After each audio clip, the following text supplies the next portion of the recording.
and welcome back to our life. Last time, we went to the farmer's market. This time, we're at the beach. And deciding what we want to do. We go in the water, take a stroll, feel the sun, let him choose. Let him choose. We walk a little, at first anyway. We can do that. Who nodded, except near the plan. He kicks the sand off his towel absentmindedly. Yeah, sounds nice. Took a deep breath and tasted the relaxing salty air. Cove caught your eye and gave a small smile. We chatted a little before a comfortable quiet settled over the two of you, content to watch the waves as you waited for the others. Luckily, it didn't take long until you heard the shouts. You turned your head to see both Miranda and Terry running straight for you. Miranda was faster, and you leaped and bounced across the sand. Terry followed in her wake, laughing with her towel clutched around her shoulder and flowing like a cape. Miranda started making her jumps more theatric and more precarious as she got closer, but waved at them with a bright grin.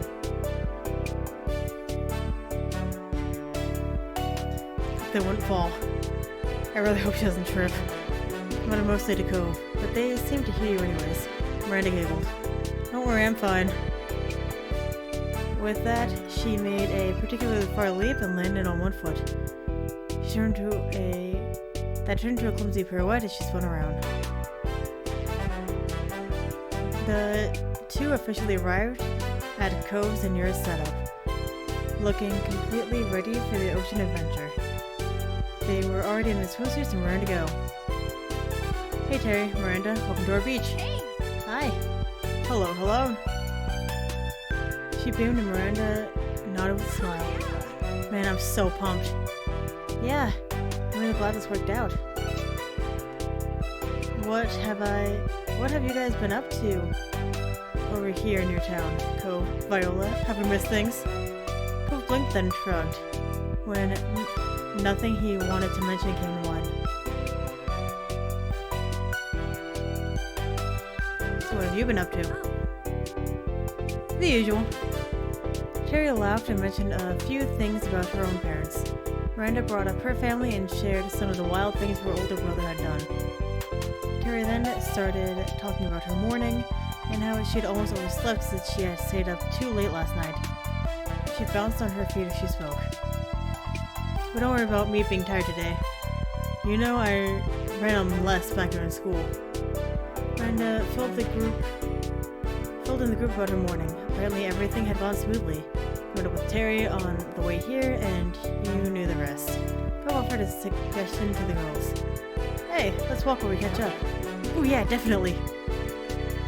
Once everyone's stuff was settled on the beach, the group strolled over to the shoreline. The wet sand was cool under your feet. The wave rushed and it covered your ankles in water. You flinched from the suddenness of it, but the next wave you were acclimated to. Took a step forward and stepped a little into the ground. Behind you, your footsteps were soon smoothed over by the waves. Friends chatted as you all walked together. You took turns pointing out cool shells or pieces of sea glass. It was a relaxing jaunt. Hours passed and the group had moved between different activities, some low-key and some more exhaustive. For you, it was another break time. You sat on your towel and sipped some water. Your friends were hard at work burying Terry's full body under a pile. Miranda used her arms to force sand around Terry's sides, but worked on covering Terry's feet. You took another drink and closed your eyes.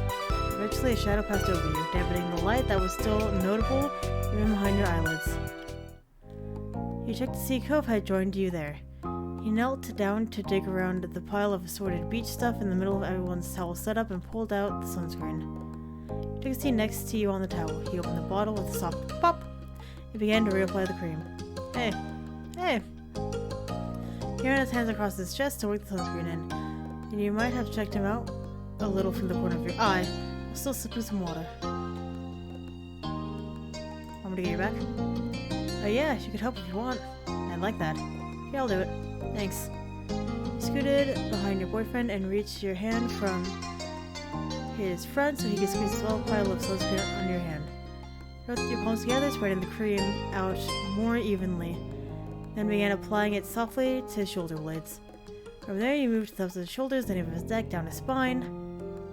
He was mumbling the entire time. You couldn't make out what he was saying. He might have not even realized he was doing it himself. The tone of his voice, and the look on his face, got the message across fine, however. He was happy. You were too. After he and you finished up, Cove let out a comfortable sigh and looked off in the distance. Then he sighed again. This time it was exaggerated. It was in an exaggeratedly disappointed way. You wondered if he was going to sigh again, even more dramatically if he didn't say anything.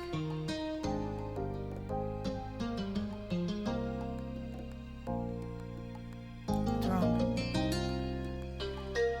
He inspected his face to see if there was anything actually distressed about him, but he still looked like he was exaggerating. You asked anyway, since it was obvious that's what he wanted. Cove shook his head, comedically despondent. His frowned in mesh sparkle in his eyes. Don't worry about it. He's becoming another jaded adult, that's all. Now you're really confused. You waited for him to continue, and his next sigh did not disappoint. It was more ridiculously sad sigh than you had ever heard. And he smiled a little. Mermaids aren't real.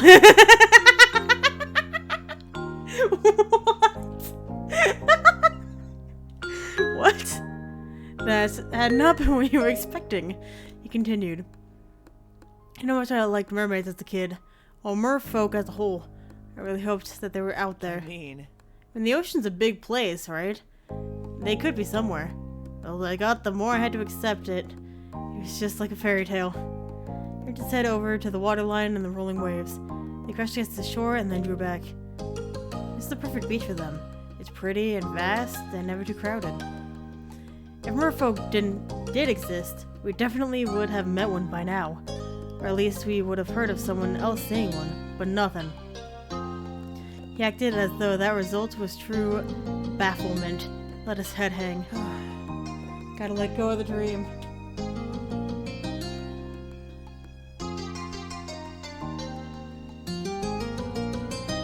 Totally proof it's not like this is the reach of the world. He was shocked and disappointed. What? Memories aren't real? I looked at him and tried to get fake tears to start welling up in your eyes. I can't believe it! Cove chuckled a little to himself, eyes tilted to see his face still low. It was for the best.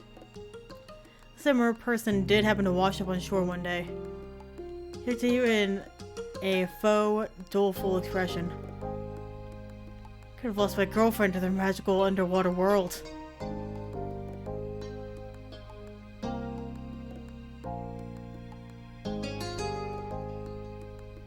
I'd go with the merfolk, but only if you would come with us too.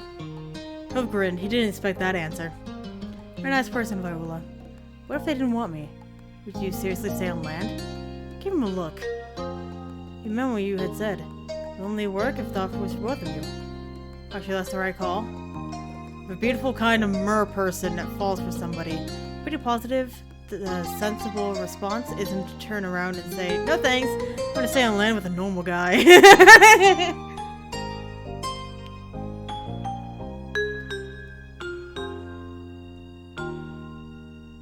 This is a hypothetical, why not you be the mer person? Ooh. I don't want that. I should get to be a mer creature and then I'd invite you to the underwater world. I've turned his face to beam at you. He brightened immediately. Now we're talking. I'd be a good merman, right? Yeah. Cove's gaze was drawn back to the water with shining eyes. He was clearly imagining some world where he was a merman who happened upon you here at the beach. He tried to picture what he could be thinking. It would be quite a lovely story. When you heard Miranda screech, your attention immediately switched over to your friends. You saw that Terry had gotten impatient and shifted her legs.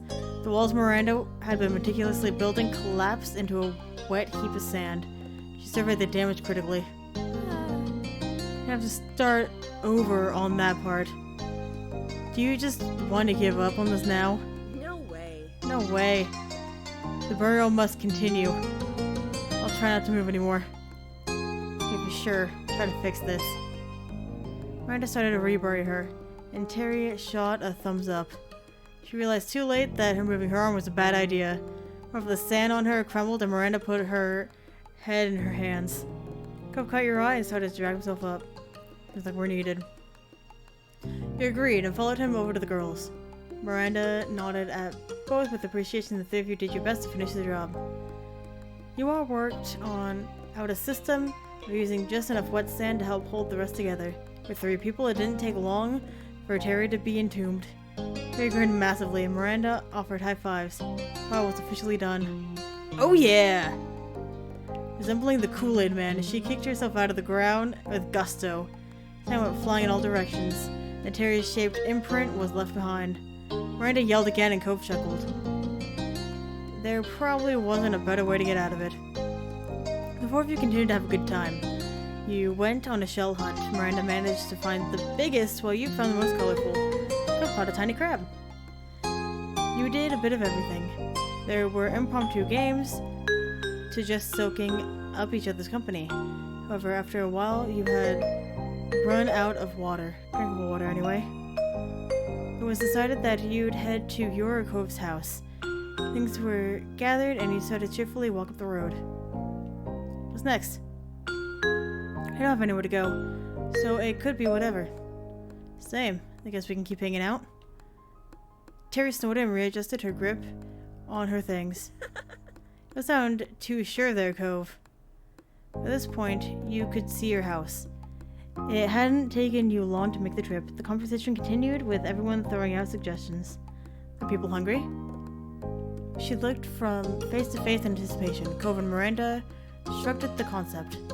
No one was overtly opposed to it. However, you weren't really starving. It wasn't quite a mealtime. We could get dessert. Miranda put a finger to her lip at the thought. With a smile, her voice became more confident. Yeah, that'd be fun. Terry considered it and then shot Miranda a thumbs up. Sure. Sounds great to me. I can definitely go for it. I'm fine with that if everyone else wants to. But there's nothing sweet at my house. His glass at Cove and his place. He shook his head immediately. Doesn't have anything good either. I mean, unless you want dessert-flavored protein shakes. Ew, no! She got in and held her hands up as if trying to ward off something evil. Cove smirked. It's not that bad. Nope. Well, if there has to be some kind of sweet shop around here, let's look it up. Terry nodded and started to dig around her bag. That's the way you think. She continued to rummage through her bag and grew increasingly frustrated. She rubbed her cheeks and knelt down, setting the bag on the ground. With her hands free, she was finally able to fish out her phone. She raised it up in triumph for a brief moment of celebration. Let's look for something good. Terry got back to her feet, moving the bag over one arm, tapping away at the screen in another. But she assessed Cove from top to bottom. No shirt, no shoes, no service. Cove glanced down his bare chest and feet. Having not even registered prior, he chuckled a little. I'll grab something. Cove moved over to his house. He looked toward yours. Decided to change as well. I felt like you'd be more comfortable in something more streetwear than beachwear. You inclined your head over to the side. I'm gonna change too. Sure. Go for it. We'll wait. Miranda nodded with a smile. You ran into your house. No one was home, so you rushed to your room and dropped off your beach stuff on your bed. Completely changed into casual clothes. You stripped and found a suitable outfit to hang out in. Slipped it on and felt satisfied with your decision. With that, you sped back outside. Cove was already there and gathered around Terry's phone with the girls. The outfit just had a shirt and shoes. Apparently putting in minimum effort for service. Hello again. You don't really want ice cream, do you? You didn't have a chance to answer. She kept barreling through with her words. Because I'm not into that right now. That's cool. Don't mind her. You look nice, by the way. Terry scrolled further and then made an interesting exclamation. Ooh, how about this place? They sell crepes. That's something you don't see every day. Look how fancy they are. She shoved her phone into your face. It seemed like a cute shop. It didn't have any pictures of the actual building, but the food seemed good. It was one of those places that put a lot of effort into presentation, with branded wrapping for the crepes and well-applied toppings. Weird, I've never heard of it. I haven't either. Ooh, mysterious. But crepes are so good. She nodded her approval as Terry admired more of the photos. I'd go. It's not far, but we could drive. Terry cheered at the success of the plan made, and you all walked around Cove's car. He had to run inside once more to grab his keys. Wash me on the dirt of his car. Waited. Terry leaned back against the car door as the group stood by for his return. Car beeped and unlocked. Cove ran up to you with the car keys in hand. His hair slipped into his face and he brushed it back. Shotgun! She climbed into the passenger seat without hesitation. She argued and climbed into the back with Miranda. Terry activated the directions on her phone map and acted as their navigator, directing Cove to the crepes. GPS tried to get Cove to turn into a non-existent road once, but wanted him to make a U-turn instead of just using a left turn. But when Terry looked at the actual path, it went smooth enough. It led to a small stall in a parking lot rather than a full building. That explained why they hadn't had pictures of the crepiary's interior, and why it was new to you despite living in the town your entire life. It's a completely new structure that had popped up recently. There was a window you could walk up to, and one for cars to drive up to. Cove parked with a laugh. Come on. I didn't need to put on a shirt. I didn't need to put a shirt on for this, but I still want to try. Let's go. What? Do you not trust us to eat in your car? He gestured to the drive-thru option. Cove shook his head with a snort. I trust some people here, maybe. Wouldn't it be more fun to actually check it out? Everyone acknowledged his point and piled out. Terry tried to tease Cove a little, but Miranda started talking about the last time she had crepes. Apparently, they'd been a dessert explosion, topped with multiple sauces, powdered sugar, and what Miranda was pretty sure had to be cake icing. That's sweet. So great. Literally. It was so good, but I regretted it so much. I didn't finish it, and I really tried. We can do it this time, Randy. Ooh. I've never had a crepe, honestly. Probably because of my dislike of, like, bread and pastry. But they've always looked good to me. There were some laughs. When you got up to the menu, you realized that there were more than just crepes. There were definitely crepes, many crepes. However, the stall also had a lot of different drinks as well. Teas, smoothies, milkshakes. Jackpot. She grinned and held out her fist for a fist bump. Miranda high-fived it. The two stared at it awkwardly. At the awkward, vaguely turkey-shaped configuration they'd made, and then slowly put their hands down. Cove's mouth twitched into a smile. You stepped up to order first to glance back at the menu. Both, baby! I'd like a crepe and a drink, please. There was a woman who looked a little older than you taking the orders. She smiled back at you, ready to hear the specifics of your purchase. For your itself, you wanted strawberry. For filling and topping, you picked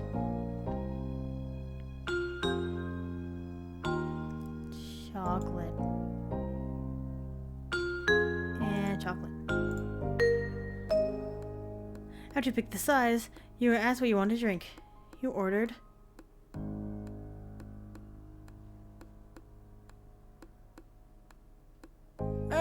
vanilla milkshake. You could also add a mix-in or toppings to the drink.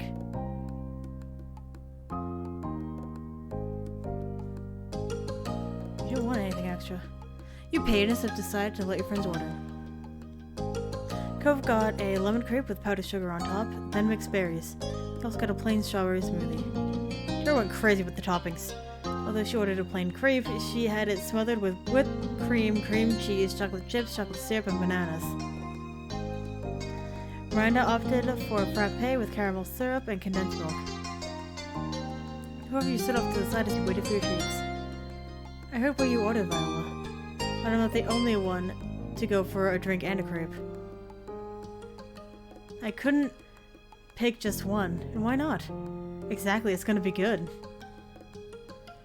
I think yours sounded tasty. Thanks. Order for Viola. Oh, gotta get that. You grabbed your order.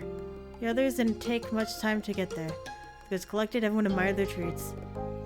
Terry dug her right into hers, and Miranda gave hers the tentative sip. Terry nodded acceptingly, with her mouth completely full. Miranda tilted the frappe over to her with a grin. Terry sipped it and clearly loved it. She raised her crepe over to Miranda. You could tell that there was an intent to make it look nice, while the assorted toppings piled on. Only so much could be done. Miranda took a huge bite with gusto and sighed happily. Terry seemed satisfied and took another slip of Miranda's drink. They had both gotten one thing, probably because they knew they'd end up sharing. I went over to you, and there was a definite interest in his eyes at your order. I just want to say you could try mine. Pretty good in summary. He says and shared yours. He handed you his crepe first, and you tore a piece off and put it in your mouth. It was tart from lemon. The syrupy berry mix brought in sweetness. The balance between the thin, almost spongy crepe and the juicy toppings fit. Oh, that would be a terrible texture. No thanks. You passed some of yours and he tilted his smoothie over, took a sip, and had to suck a large strawberry chunk before the actual smoothie came with the straw. It was mostly smooth, with delightful tiny crystals of ice and an occasional bit of fresh strawberry. Matched well with the crepe, with even more berryness. Cove enjoyed his sampling too. He had a giant smile on his face and looked almost disappointed when you swapped back to your treats. With that, Cove started to eat his treats in earnest. You saw him take a huge gulp of smoothie, and then, without swallowing, he added a bite of his lemon crepe. Cove! Harriet tore off a piece of her crepe and held it up to Cove. Can I make a trade? Sure. Instead of continuing to loiter in the parking lot, the four of you started to walk down the sidewalk. There's a lot of sharing going on, with crepe bits and toppings being passed all around. You wouldn't have been surprised if Terry ended up drinking more frappe than Miranda did. You kept going down the way, eating, drinking, and chatting. You hadn't realized how far the group had wandered until you'd ended up at the now leaving sign. Apparently you were able to just walk right out into the middle of nowhere. Terry took her mouth off Miranda's straw and stopped sipping the frappe. Impossible, preposterous. How are we already at the end? I always forget how tiny this town really is. Cove chuckled a little and swallowed a chunk of Terry's crepe. I guess. Kinda is, huh? It doesn't feel as small when we were growing up.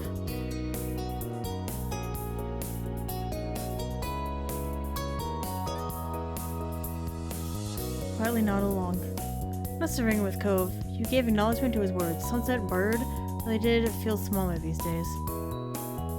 I guess it means we should probably head back. One doesn't just walk into nowhere land. We're not only one, Terry. There's four of us. Terry scrunched up her face, not wanting to acknowledge the bad joke. She decided to ignore it. Seems you have to go all the way back. Yeah, but it's not like there's anything out that direction. If we keep going forward, it'll be an even longer trip home. You stayed off the stretch of road as Cove agreed that he didn't want to go out any further. Can we take a break here first before we turn around? I've been walking for a while and someone finished my drink. Around cue, Terry loudly sucked air from the straw. It was so good. Miranda looked at her, but Terry remained unrepentant. In the end, though, you had all agreed to hang around the sign before heading back to the car. It didn't take long to finish the rest of the food and drinks. Everyone gathered up the trash and stuffed it into the bags and pockets for now. The group relaxed on the grass. Keeping count of all the cars that drove past, it was not a high number. 14. Noise passing car drove into town from somewhere outside. But as the vehicle came by, it slowed down as you watched it ultimately roll to a complete stop. The black car parked right by the now leaving sign. Everyone exchanged a baffled look. But then the tinted windows rolled down and the driver peered out. As soon as you saw his hair, you recognized him. No one else you knew presented themselves so distinctly. Fuck it, I forgot about Baxter! How did I forget about Baxter? Hey, neighbors. Cove also jolted with recognition. He pasted on a cordial smile and waved politely. Afterwards, he put his mouth back over the straw of his long, empty drink, as if trying to act cool. He waved at him. He leaned forward to try to get a better look. His hands were loose on the steering wheel, and he seemed rather relaxed to have just pulled over on the side of the road. You waved at him, and he nodded in acknowledgement. And you thought about the odd picture this made. A fancy black car pulled over to a group of teens, mostly still in beachwear. Miranda was increasingly confused and shrank back to watch. Terry tilted her head in an unspoken question. Cove made a quick gesture pointing toward Baxter, and a light bulb went off for Terry. Alright. Ah, he's a new person in the condo. The B-man, right? Yeah, Baxter.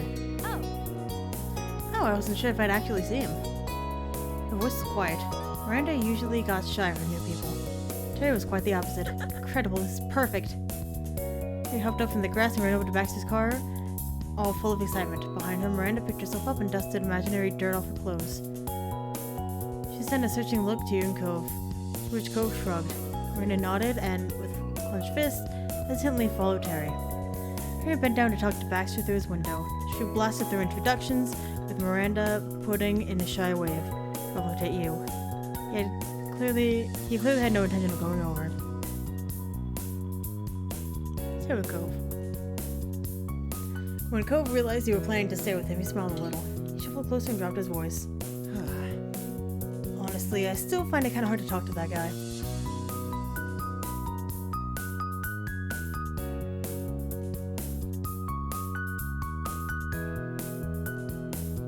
I get it. I thought you would. Cove sighed and ran a hand through his hair. He looked at you with a wry expression on his face. Glad you do, because I don't think I could explain it if you asked me to. He tries to be considerate, but it doesn't totally land for me. Sometimes people don't hit it off. You two waited for the others to finish up. You couldn't hear what they were saying from there, but you can tell from their body language that Terry was up to something and Miranda didn't like it. You and your neighbor exchanged a look. After Miranda seemed to calm down slightly, Terry turned around to wave at you. She put her hands around her face to make a megaphone. Come on, get over here. Baxter is giving us a ride. Fucking dick. His mouth popped open in surprise. His lips curled together and cleared displeasure. Alright. I should have known. She's always pulling something. He took a slow breath and then shrugged. Guess we have to get over there. It's gonna be real awkward now, since he knows we tried not talking to him. Yeah. Followed him over to the car, apparently about to get a lift.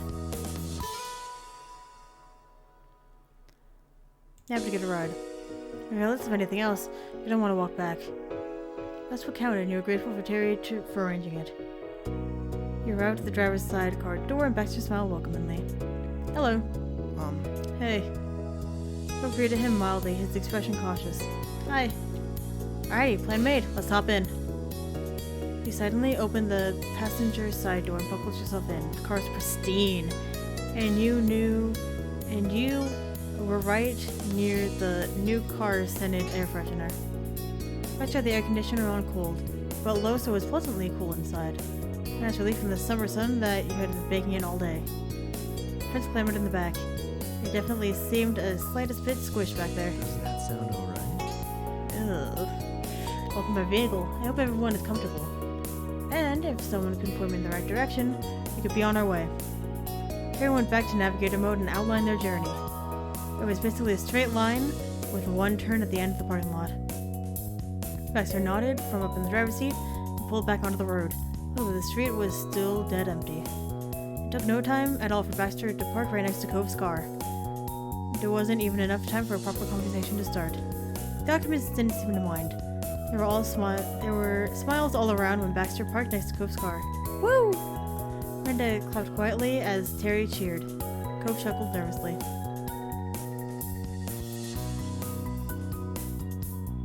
Yeah. He felt a little bad of being so loud in the car, but Terry took it as a sign to cheer louder herself. Baxter laughed at the celebration. You've arrived. That was easy. Terry flung open her door and climbed out. Thanks. Everyone else exited the car as well. The group thanked Baxter with varying degrees of enthusiasm. Baxter himself got out too. Everyone congregated in front of Baxter and Cove's cars.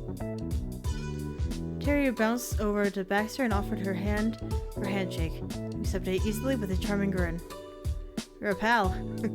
You're too kind. There was no trouble whatsoever. I'll be keeping this car all this summer.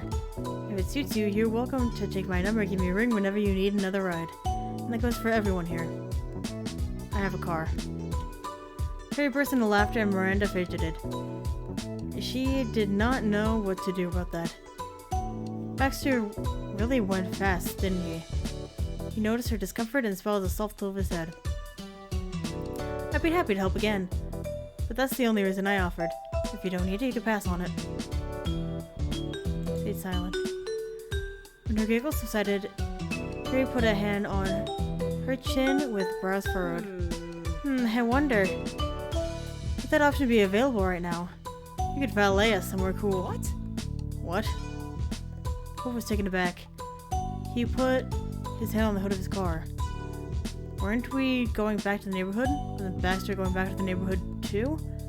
Why would we go somewhere else? Because we can! Miranda squirmed nervously and then committed to piping up. Maybe? We could go to the park near my place. It's a really nice place to hang out. You and Cove shared a look. The big park was pretty nice. Let's do it! Baxter tapped the side of his face and thought. It's doable.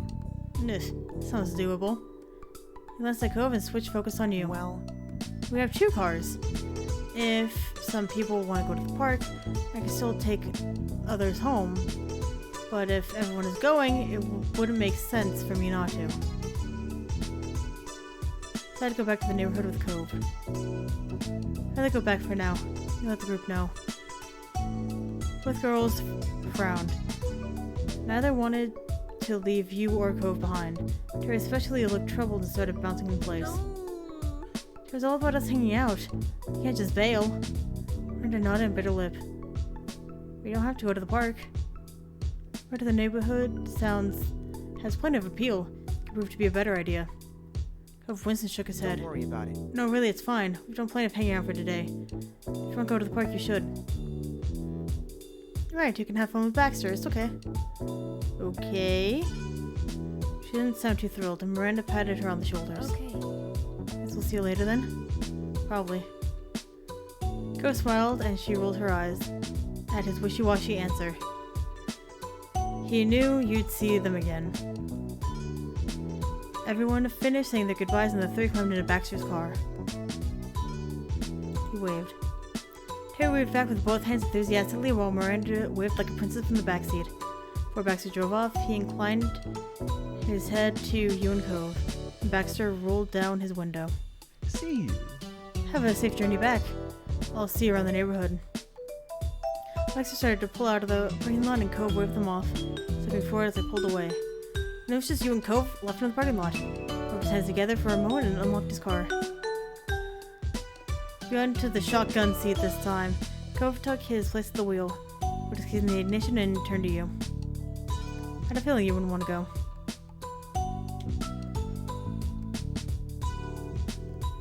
Thanks for giving me an out. Cove smiled, satisfied, and finally turned his keys to start the car. The car ride back passed quickly. They were all familiar roads you'd seen before.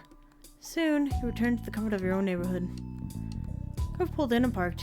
He shut off his car, and they both got out and just stand on the street. I guess. I guess that's it. Thanks for the ride, Cove. I'll see you later. It was fun. Wasn't farewells given, you walked into your front door. Time ticked by as the sun began to set. Orange gold light streamed in from the windows. You could tell that the weather was still really nice out there. Picture was taken by your phone.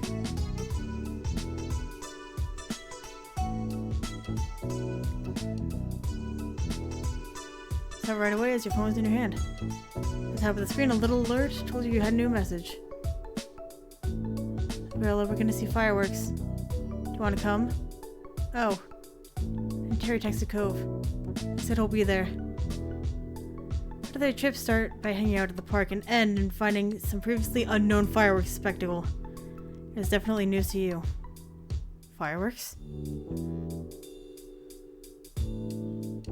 Okay. You thought a little more excitement would be fine. Tapped out your response and waited for Miranda to text back. Miranda sent you back a cheery smiley face, not even 5 seconds later. Then you got a yay and she sent another message that told you that Cove would be out of his car soon.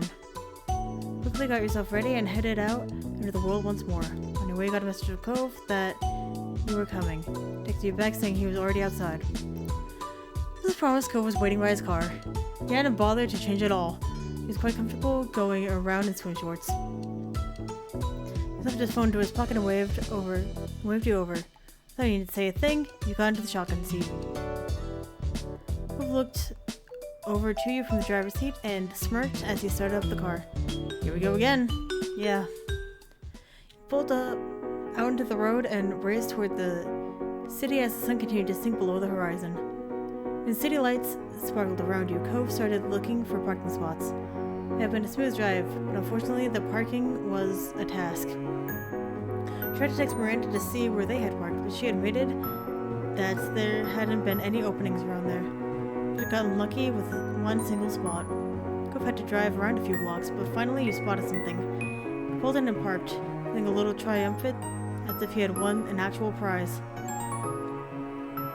Terry sent you a text saying to hurry up and get to the waterfront.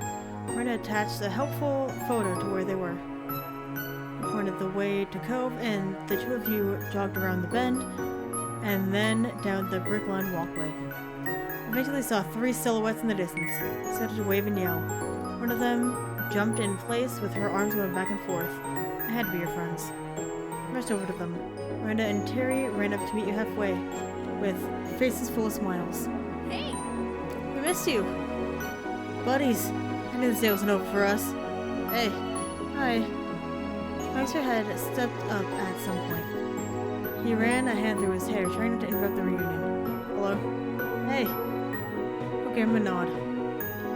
With the band back together, the group walked back to the area where Baxter, Miranda, and Terry had originally set up. There was a quiet open area at the waterfront. Let out a relieved sigh after things calmed down. So did we miss anything? No, you're good. Nothing's happened yet.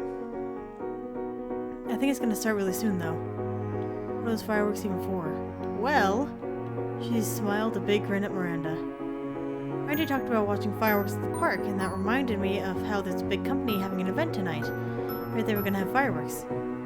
There was no way we were ever getting into the party, but she ran a finger up and she smiled, and her smile turned devious. I'm positive we'll still be able to see the fireworks from here. You can't hide explosions in the sky from the public. It's ridiculous. I suddenly wondered how Terry had convinced Cove to come without prior explanation. He was utterly stunned that this was the source of the fireworks. To be fair, you hadn't asked Miranda for details either. Cove scratched his head in defeat. Guess we're already here, it's kinda too late now. I bet your wet blanket is too late. She shook her head in exasperation. But let him off with minimal teasing.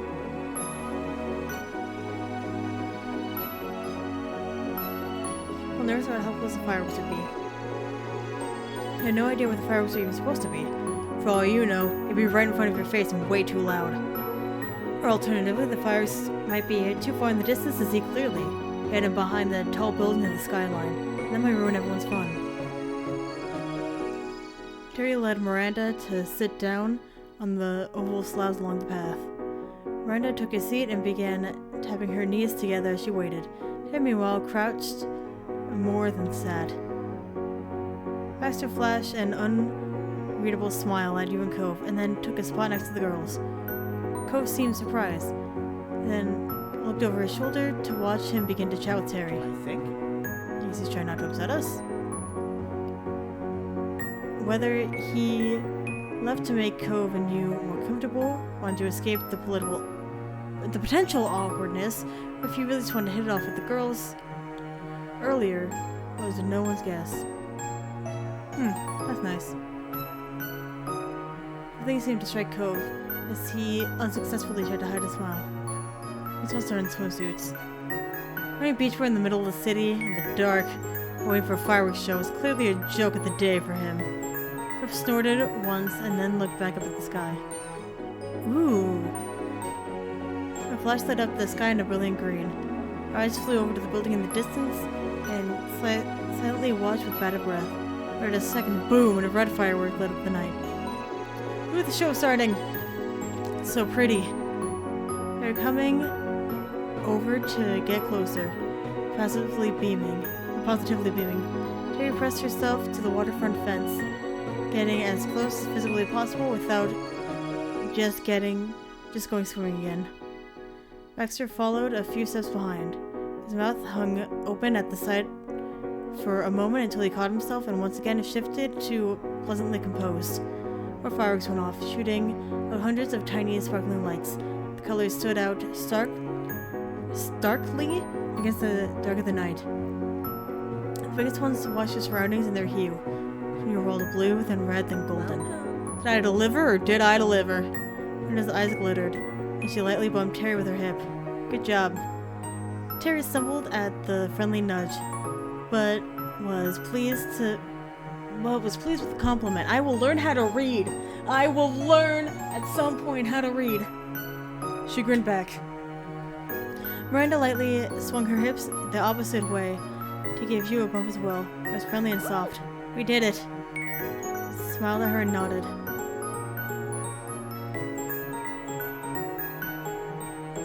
Everyone seemed to be having a good time. I stood up at the sky with wonder, while Terry squealed in joy after a series of especially grand explosions. Miranda pointed out ones that were shooting up and then gasped when they boomed and turned into a huge sphere of violet light. Baxter smiled in appreciation. Good to see all your friends in high spirits. The rest of the group huddled around the railing to take in this show as closely as possible. Miranda stood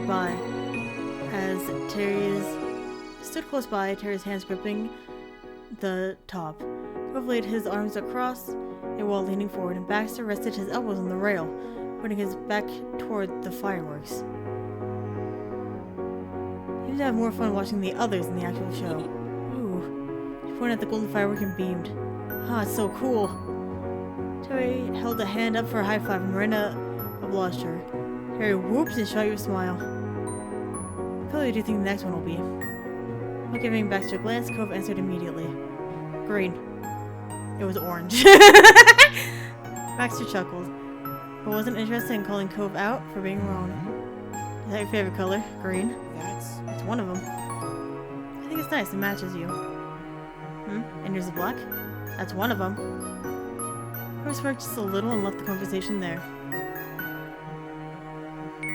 Obviously, was standing next to Cove. He looked away from the fireworks and grinned at you. He was glad at spending time with you and tilted his head at the spectacular multicolored fireworks above. I think that's been my favorite so far. He shot you another look and nodded, wanting you to move up closer. In front of him, you could see the night's lights reflecting in the water. You took a moment to watch him and the fireworks reflecting in his eyes. Cove grinned like a kid. You took a moment. Oh, I already got that. Whoopsie.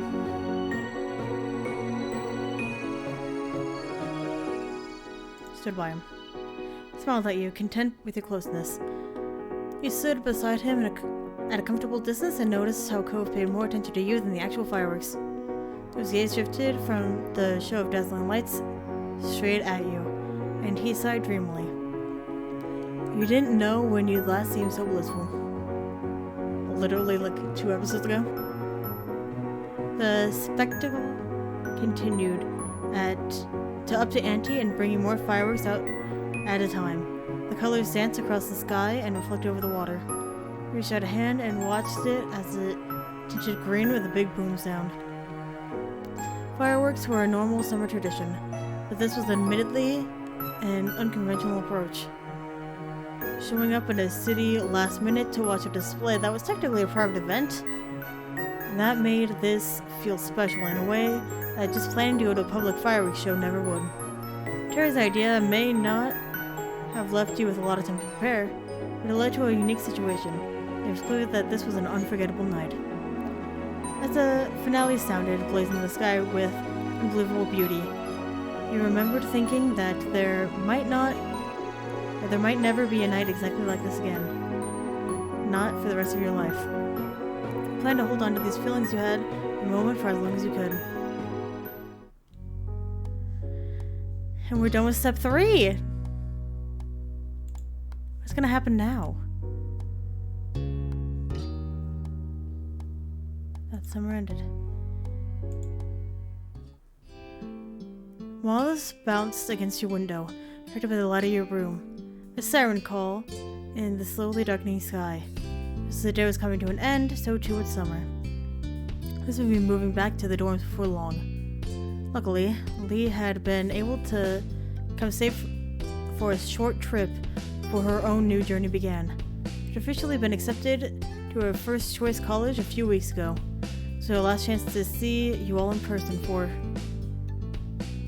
You flicked through the plans for the next few months, realizing that you didn't even know when you'd have the next opportunity for everyone to be in the same place again. It was hard to think that you'd likely be seeing even less of your cousin going forward, but you were delighted that she was pursuing her dreams. While you were still with each other, your family was going to have dinner together. As ever, the Holdens were tagging along too. Tropical place. You hadn't really discovered a tropical restaurant until you were a bit older. Everyone's enthusiasm had resulted in so many visits that you'd more than made up for lost time. Liz and Lee were excited to squeeze in another trip before setting off again. Technically, you were getting ready to go out, but your mind was only half on the task. It was a pleasantly warm evening, and kind of epitomized the vacation feeling, and you were in no mood to spoil it by rushing around. Idly gazing at your room, you found a small cluster of unopened envelopes. They must have been left for you by a parent earlier. You head over to the table to flick through for anything of interest. As a child, any correspondence felt exciting due to the rarity. You recognized now that most of it was mundane. You were checking any mail you got more regularly of late. It was something you were expecting. You stopped at a crisp white envelope. The logo proudly proclaimed the sender, school you'd applied to. Took a deep breath and read it. The next step would take a nerve. You closed your eyes as you breathed deep, air slipping through your lips as you opened your eyes once more. You pulled apart the glued flap on the front of the envelope and extracted the letter. Your eyes darted over the message, rushing past the pleasantries to get to the heart of the matter. The blood pounding in your ears to deafen you of the world outside you contained within these letters. Your eyes skidded to a halt as you read the verdict. I've been accepted! Woo! Hell yeah, baby, let's go! Woo! I hardly believe it. Overwhelmed, dizzy with nerves and excitement, you had to repeat the outcome back to yourself. Eyes locked on the message as if afraid that the words might contort into something different. I want Cove to be the first to know. Wasting no time, you pulled up his number on your phone and rang your boyfriend. You pressed your phone to your ear, waiting impatiently for the door ringing to be replaced with Cove's voice. It took a few rings, but you were in luck. Cove picked up the phone. Hi. Blurted out the news without the customary preamble of a greeting. I got in! The school! Seriously? What? You heard him gasp before continuing, openly gushing over your good fortune. That's amazing, that's incredible, you did it! Congratulations! There's another pause as you and Cove both marveled over the announcement. No, seriously, this is really, really big, and you deserve it so much. I know it would be good for you. The words brought a weight to your throat. Thanks, Cove. As I heard, I wanted to talk to you about it. I had to call you right away. Rude Cove chuckled softly over the phone. Thanks, I appreciate it. You wanted to talk about it further. Whether this could actually be your future. Whether he really meant it when he felt you deserved it, and if he felt you were equal to the challenge. Your hopes were temporarily dashed by as your mom called up from downstairs. Almost time to go! Are you ready? Oh. You covered your phone with your free hand and turned away from the device, not wanting to deafen Cove. Your yell was intended to reach the other floor of the house, not that ear that was virtually inches away. Coming! Put your mouth back to the phone. Gotta go. I'll see you soon. Hey, there's something I want to tell you too. But we can do it later. We're about to have dinner together. That piqued your curiosity, but you exchanged goodbyes and hung up. Hurriedly, you finished getting ready for dinner, acutely aware of the time was against you. Despite that, you didn't regret the time you spent on the phone. It had all been worth it to speak to Cove.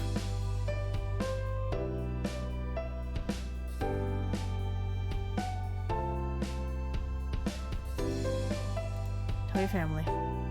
You tore down the stairs, your feet barely touching the ground as you leapt from one step to another. Your arrival, which compensated for the excessive speed by creating a riot of noise, caught Mom's attention. Someone's hungry. Her eyes were twinkling, amused, as she let you catch your breath. So what's the rush for? I got in the school. You what? When was that a thing? Sorry. I didn't really want to talk about it before. You're fantastic. Well, nice. I'm impressed. And we should have known you had something up your sleeve. The commotion had summoned the other women from various corners of the house. Lizzie looked up from her book, grinning, as Lee hurried over. Moss swept in from the side, wrapping an arm around his shoulders and squeezing you close. Good job.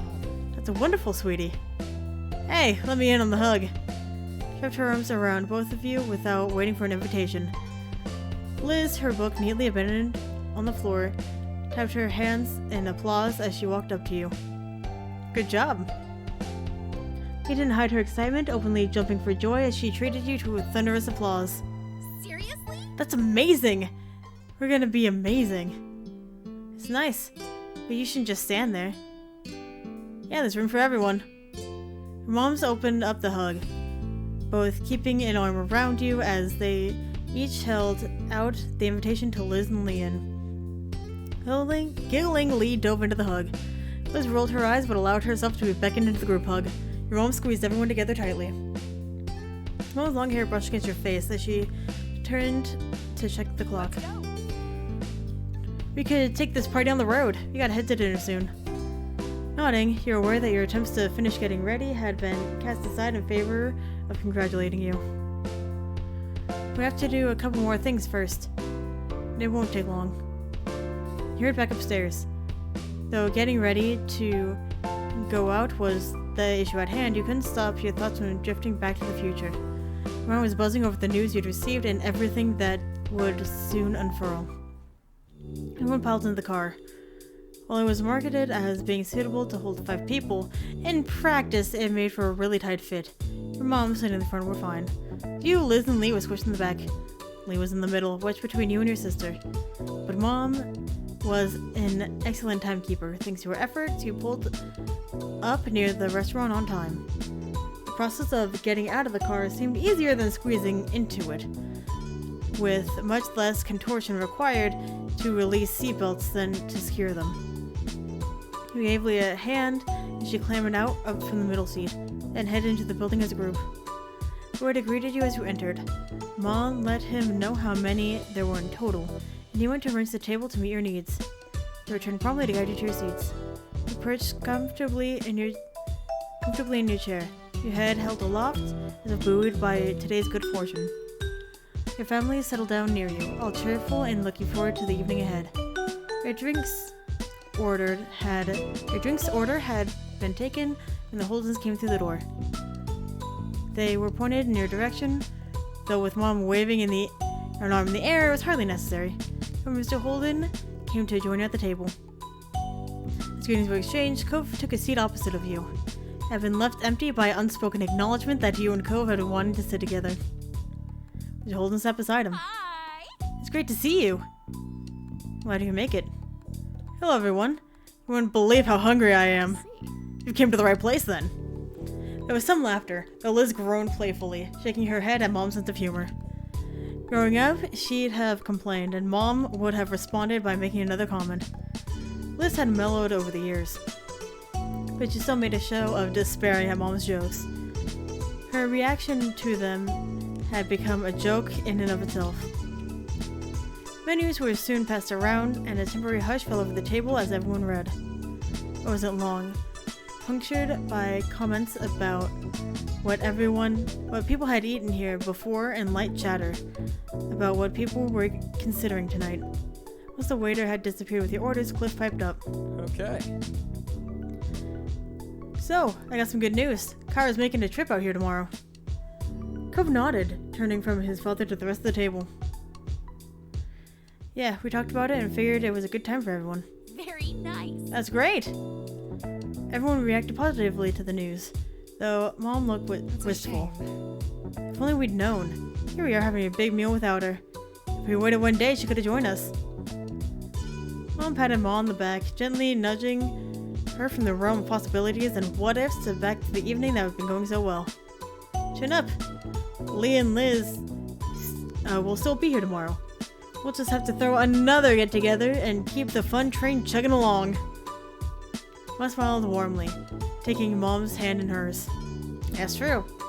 There's plenty to celebrate right now. But there would be more good news and good times on the horizon. Right? And speaking of, that's not all we got either. Mr. Holden's eyes were alight as he sat up straight in the chair, face angled toward his son. He barely let a beat go by before nudging Cove with his elbow, pushing him to follow with an announcement. He was a very picture of a proud papa. Cove shied from the limelight, ducking his head down and staring at his lap as he spoke. Well, it's just I switched over to working full-time instead of only part-time. Plus, I'm looking for apartments. There's a few I could choose from. His gaze looked up at everyone around the table, a smile creeping over his face. I'll be pretty busy going forward. Apartments. He's moving. Cove will be moving out of his dad's house. After 10 years, he wasn't going to be your neighbor anymore. Mr. Holden gripped one of Cove's shoulders and gave it a loving shake. His excitement couldn't be contained. Incredible. Cove's actually gonna make it to adulthood. It's a miracle. Mr. Holden leaned back in his chair, looking at the ceiling in mock wonder. So glad. I wasn't convinced I'd be able to rear a kid all this way to this point, but thankfully I lucked out and got the best boy a dad could ask for. Dad. Cove blinked his vision. What? Blinkered? What is blinkered? His vision with his hands at the side of his face, barely blocking his father from sight. Despite his genuine bashfulness, just unable to meet anyone's eyes after all the attention thrust his way, he was happy. Thanks. Thanks. I feel lucky too. You're a good dad. Aw. Aw, come here. Holden threw an arm around Cove's neck, pulling him into as close of a hug as seating would allow. He rubbed his cheek at the top of his son's head while Cove chuckled, accepting the affection with good humor. She leaned over and whispered in your ear, her fingertips brushing against your cheeks. Would you like to tell Cove and Mr. Holden what you told us earlier? Technically, Mr. Holden was the only one who didn't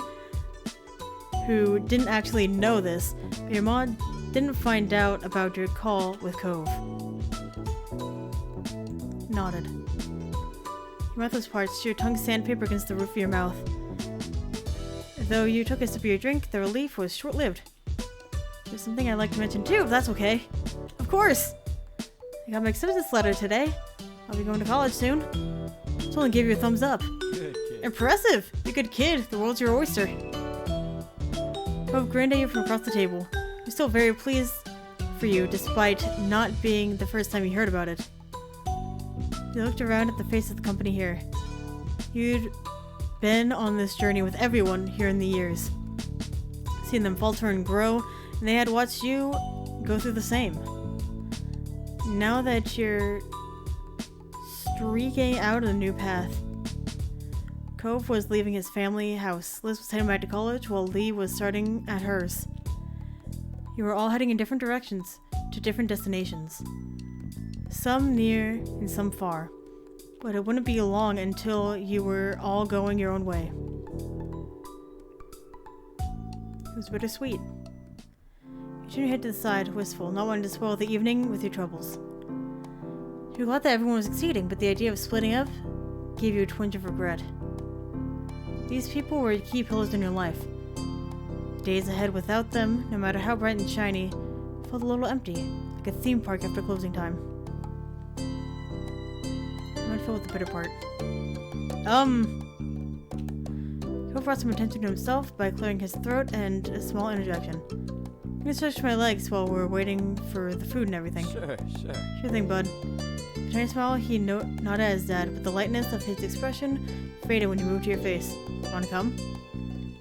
He was attempting to be subtle, but there was very obviously something on his mind, and that he wanted to talk to you about alone. He looked up at him listlessly as he rose from his seat. You weren't sure if you felt like talking. Having an excuse to get some space didn't sound like a horrible idea, so he nodded. Take care. With those parting words, the two of you walked about the place. He was trying to get as far away from everyone else as possible, without actually exiting the building. You waited for him to talk. You were sure he would. What's wrong? So I was gonna say something about all the stuff my dad brought up. But are you okay? He peered at you, and you could tell his concern was earnest. You were being distant, and he had noticed. Fine. That's a lie. I worried about things ending.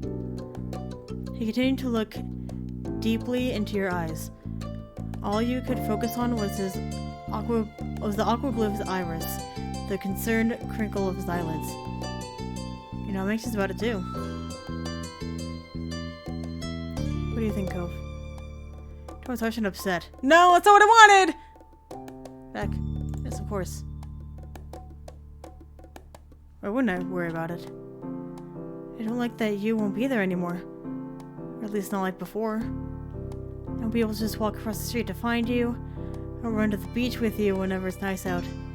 You won't be there to sneak up to my window at night to see me. His expression dropped. There was something horrified in his eyes and sorrow in his frown. No! Even when I'm not across the street anymore, you can always text or call. I don't care how late it is. We talk every day. I'll make sure we do. Clenched his hands around his wrist tightly. We're not gonna lose what we have. His voice was quiet, barely a whisper. He paused to take you in, and his voice came out louder but meek.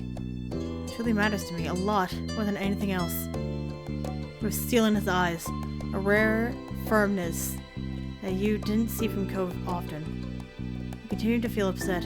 Your feelings had been dragging out, you had no choice but calming down now. You could not but feel like you were losing him. Cove was leaving you. So sorry. Sorry. I want to make you feel bad by bringing this up, I just don't know what I wanted. But I felt like I had to say something about this. Not now, then when? At the corner of your eye, you noticed a nearby table of people were staring. Cove's outburst had attracted attention. The eyes on you just made things worse. You felt overwhelmed, smothered by everything going on. You couldn't handle this. You need some air alone. Cove seemed pained, but he didn't protest when you rushed past him and left the restaurant. There was nowhere else to go but out. Stepped on the sidewalk. A couple of cars drove by on the main street and the breeze hit your face. You took deep breaths, now that the conversation was no longer suffocating you. You weren't quite sure what to do next. Getting space had been the only plan. You patted your sides on reflex and pulled out a spare key to your mom's car. Walking fast, you went down the hallway to the part of the street where your parents had parked. You remembered going past a particular building on the way into the restaurant and managed to backtrack your way to the car without incident. You unlocked the car with a squeaky push of the button. The headlights flashed. You pulled open one of the back doors and tucked yourself inside. Shut the door of the car and the car beeped when you locked it again. Putting the keys away, you switched it out with your phone. There were concerned messages from your family. Were you okay? Was something happening? Another text came in from your sister at that moment. You didn't respond to any of them and held down the power button. You looked back at your phone and staring at the black, blank screen. You see a part of your face reflecting back. You dropped your phone on the seat. Your eyes burn and you blink slowly. While warm tears drip down your cheeks, your breath hitched. Suddenly, or maybe not so suddenly, because they have been building for a while, you start to cry.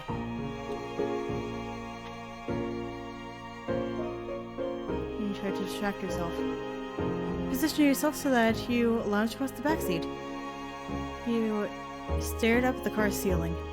There was one mysterious stain on the upholstery. You couldn't remember how it got there. You stared at the blotch and thought it looked slightly like a dog, maybe a sheep. Little thoughts reminded you of the shapes in the clouds as a kid. Minutes passed by. You breathed in the quiet.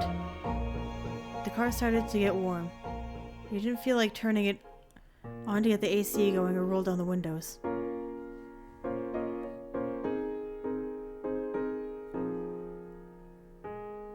Cove to come see you. Picked the phone from the cushion and pushed down the power button. Took a minute to boot up. Plenty of additional messages. You plan on checking up on your family's messages later and tapped onto Cove's number first.